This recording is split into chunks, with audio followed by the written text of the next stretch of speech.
Thank you, friends. Shabbat Shalom.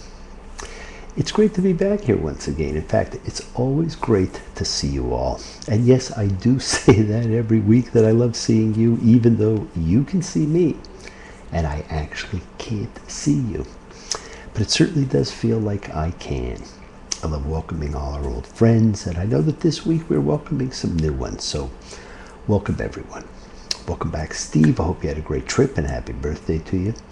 Be well, Bob. Be safe, Ellen and Bruce. Have a great trip, Noah. And feel free to zen out, Natasha. You certainly do deserve it. In fact, anybody who needs to zen out, zen out. Took an untrodden path once, where the swift don't win the race. Goes to the worthy, who can divide the word of truth. Friends, what is true anymore? We'll see this is a huge issue at work in this parsha from thousands of years ago. And it hints at three crucial issues, all with truth at the forefront. How we view zeal in this bipolar world of ours. The rights of women, which in the 21st century hasn't necessarily progressed that much since this parsha was written.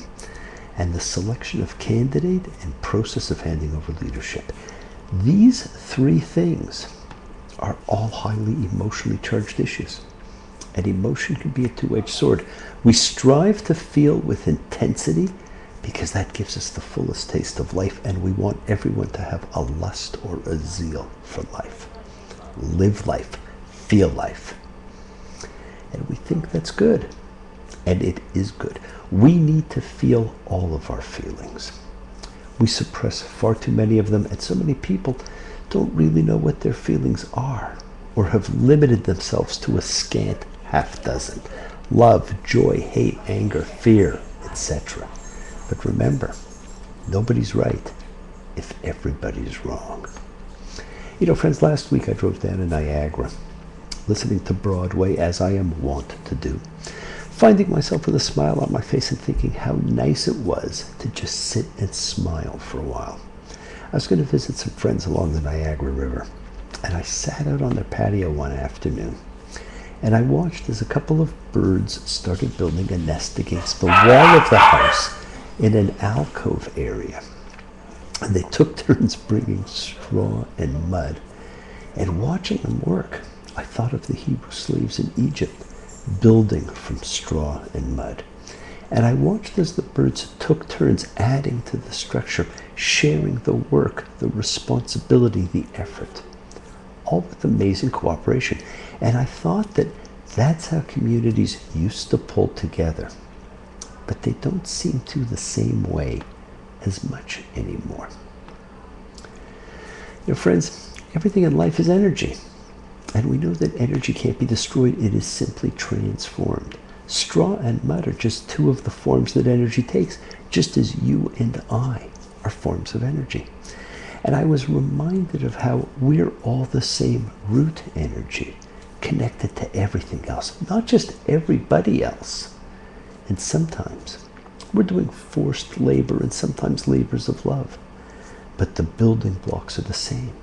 So whether you are forced or feel forced to do things, or whether you are doing what you really want to do the best that you can. It's your imprint of energy in the world. And if I can borrow from Bruce's song, it's part of your carbon footprint. So always try your best and make the world a little better than how you found it. And as I watched the nest take form in this alcove, I realized that an alcove played a key role in this week's parsha, Pinchas. And Pinchas is perpetual reward. Now Pinchas was the son of Eliezer, who we saw last week, which of course makes him the grandson of Aaron. And this parsha opens with God telling Moses that Pinchas turned back God's fury so that God didn't finish off everyone. As we've seen, he often threatened to do. And in this episode, he only killed 24,000 people. So let's digress for a minute, and let's see, what did Pinchas do that earned this great respect from God? At the very end of last week's parsha, in Numbers 25:7, we are told that an Israelite man and Midianite woman were found within the confines of the entrance of the tabernacle. Sacred space, my friends. And sacred space is different. And Pinchas picked up a spear and ran them through with it, killing them. No trial. Friends, ethical crimes would demand trials and motives. Ritual crimes demanded action. And the concept of ritual and how important it was in the meaning of sacred space is something so far removed from our society today. And this was a crime that fell into the ritual category. And we see that Pinchas is rewarded for acting with zeal. Now, we talked a lot about how words used convey much, and they're still the subject of much speculation and conjecture. This zealous action is a perfect example. Friends, we've all seen the insanity taking place in Israel now. 3 beautiful youths kidnapped and killed, an Arab boy burnt alive, retributive actions escalating, rockets flying again. Is any of this so different from Pinchas' zeal? Today we condemn it. Biblically, he was rewarded and praised for acting for God's jealousy. In looking at this parsha, the great Rabbi Rav Kook talked about the attributes of zeal and concluded that zeal must be carefully refined to ensure that it's truly for the sake of heaven. We have to be certain that none of our human failings are influential in any way, and that it is purely a zeal for God. And the conclusion was that Pinchas' zeal was from his burning love for God, and therefore it was okay. I'd love to know how we as humans, with human failings and human egos and human predispositions and projections, can determine that. I don't know. And if any of you have an answer, I'd love to hear it and share it. Pinchas acted immediately. He did not wait. But this is not how we have come to be. We deliberate and examine, and if anything, we often wait too long before acting. And do we not tend to condemn those who do act without thinking on the basis of fundamental zealotry? Do we not question anyone who says that they were simply following orders, whether God's, superior officers, or anyone else's? So how did words and projections and interpretations come to play such a crucial role in this parsha and our belief system? Words, friends, justifications. And these stem from a word that occurs in this parsha and in this parsha alone. And the word is kubah. Now we believe the word kubah, which as I said is only mentioned in this one text, was linked to the Arabic kubeh, which is a small tent of red leather used for either cultic or conjugal purposes. And our word alcove comes from the Arabic al-kubeh, and that is where Pinchas, with zeal, killed the 2 named individuals.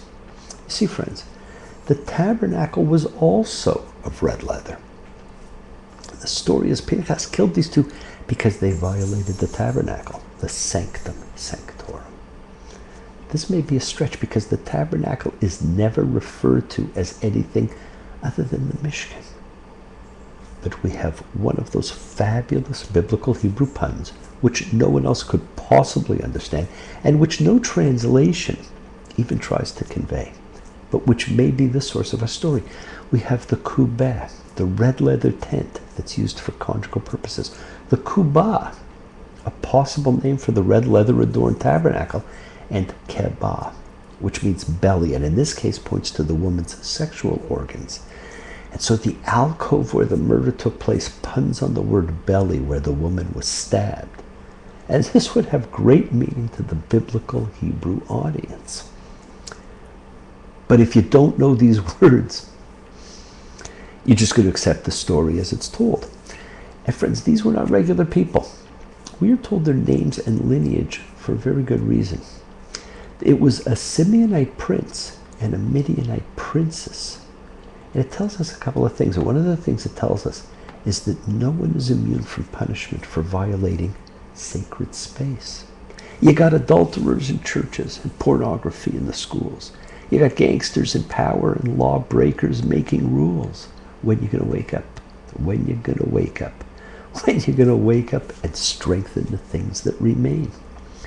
Their crime was not in having been found having sex. It was being in forbidden space.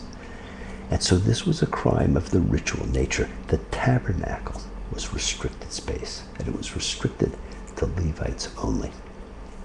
Many commentators have been troubled by the zeal with which Pinchas acted, as a result of which we are told he stopped a plague which had begun and found extreme favor in the eyes of God, and was accorded a covenant of eternal priesthood, and he was granted Briti Shalom, my covenant of friendship. But friends, is this not the same zeal we often see in today's fundamentalist mentalities? And we don't understand it, and we don't agree with it. This is a very disturbing story. And I'm surprised that when the Torah was divided into its current parshas, this didn't mark the beginning of what's come to be called Pinchas. It was buried at the end of last week's. And instead, the official beginning is the reward part and the stopping of the plague that had never been mentioned before. And then God orders Moses to do a very interesting thing. He orders Moses to attack the Midianites. Right now, and this takes us back to that other point. The first was about the sacredness of space. The other is the Midianite woman. Now we have a reason to attack the Midianites. Pardon me. This also may be a later political entry. Remember, friends, Moses' first wife, Zipporah, was a Midianite. And her father, Jethro, who was one of the few non-Hebrews to have a parsha named for him, was a Midianite chieftain. And he's the one who came up with the system of judges to help Moses. These people were never adversarial. And now they are an enemy. We have certainly already lost the thread of truth. And a new census is ordered. And God says, from 20 years old and up, as the Lord commanded Moses and the children of Israel who had gone out from the land of Egypt. But friends, none of the children of Israel who left Egypt are actually still alive. Is this also just a reinsertion of an older section? We don't know. We never will. But we accept that it is not, and that it is part of a brand new census. And friends, when the tally is complete, there are 601,730 people, an amazingly close number to the first census. The legendary and formulaic tally of 600,000, the number of people who witnessed the Epiphany. And we now are actually given the purpose for it. The census provided information for military prescription, but more importantly, the land is to be distributed according to this new census. And friends, then the most amazing thing takes place in Numbers 27:1. And the daughters of Zelophehad come forward, and they stood in front of Moses and in front of Eleazar the priest, saying, we are about to see the biblical view of women's rights. Man's ego's inflated, his laws are outdated. They don't apply no more. You can't rely no more to be standing around waiting. There's a slow train coming up around the bend. Friends, this is the start of the slow train of women's rights. They ask about their share in the land grants, since their father died and he left no sons. They make the argument they should not be slighted simply because their father had died. The land should not go to his brothers, but to them. And friends, God tells Moses that the women spoke right, and they will get their father's legacy. And a full outline of the rights of inheritance is now laid out. Unfortunately, however, the women made the wrong case. And what we ended up with was a bit of a mixed message. They didn't argue for their rights or for women's rights at all. If they had, perhaps the history of equality would have been different. They argued on the basis of their right as a replacement, since there were no sons. And God ruled accordingly. Had there been but one son and 10 daughters, they'd have received nothing. Nonetheless, this was a significant step for women's rights, a start towards equality, in an era when women were often just chattel, and perhaps it even was the dawning of a revolution, given the position women were in during that era and in the millennia that followed. The issue that arose was the issue that arises in the law of the Jubilee. Land is unalienable.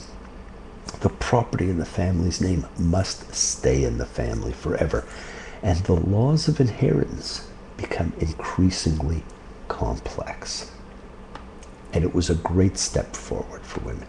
And as the great John Lennon band song of 1972 said, "Woman is the nigger of the world, yes she is. If you don't believe me, take a look to the one you're with. A woman is the slave of slaves, yes she is. If you believe me, you better scream about it." You know, friends, have things really changed since that song was written? And that song was written several thousand years after this Parsha began the revolution of women's rights. Unfortunately, friends, it's a process, one involving social transformation, and that takes time. The Torah does take definitive steps to establish women's rights, and we can praise the Bible for how far it went, or we can criticize it for not having gone farther. It's a choice, but instead of debating that, let us work to move all individual rights forward. A few weeks ago, we talked about bookends in the book of Numbers. The bookends of mysticism, with the red heifer and the bronze snake. The bookends of death, with the deaths of Miriam and Aaron. The book of Numbers itself is bookends, with a census at the beginning and a census at the end. And of course, the most interesting bookend of all, the life of Moses. You see, friends, the last direct conversation we see between God and Moses is also a bookend. This conversation is about the people needing a leader. The conversations between them began with the burning bush when God says, "I've seen the degradation of my people." God's concern was for the people. And now Moses expresses his concern for the people when he asks God to appoint a new leader for the people so they won't be like sheep that don't have a shepherd. And of course, at the first discussion, Moses stood before God as a shepherd. And God tells him to take Joshua, son of Nun, a man with spirit in him, and lay your hand on him. And like the progression of life itself, Moses, the man drawn from water, from where all life originates, will hand the reins over to Joshua, the son of Nun, which means fish, the life that the water brings. The circle is complete. God told Moses to lay his hand, but Moses lays both hands, as if to provide visible support for the choice. He fulfilled the divine commandment with one hand, and while the other was his own affirmation, so that everyone would know that Joshua had Moses' support. The successor of a great leader can be in a very vulnerable position. Friends, blessings have always been by laying on of hands. Just think back to all of the patriarchal blessings and how important the touching aspect as a direct transmission of the energy was and is. And this process which Moses undertakes is still to this day the mechanism for the transmission of rabbinic authority. It's known as smicha, or ordination, and I still remember how privileged, honored, and blessed I felt to follow in the same illustrious footsteps. Unfortunately, friends, I don't know if we'll ever know what the Pinchas story really arose from. Was it a conjugal tent, or was it the tabernacle? And I don't know if we'll ever resolve this question of zeal. Is anyone right when they act on impulse? I don't know how long it will take for not just women to attain equality, but for everyone. And while this Parsha brought more questions than answers to me, I do know the feeling of following in a tradition that dates back to Moses and that will continue perhaps for eternity. And that is magical. In 1970, There was a fantastic band up in Stratford, Ontario, where the Shakespearean Festival is. It's held every year. And they released a song called Truth and Fantasy, and the band was the Perth County Conspiracy.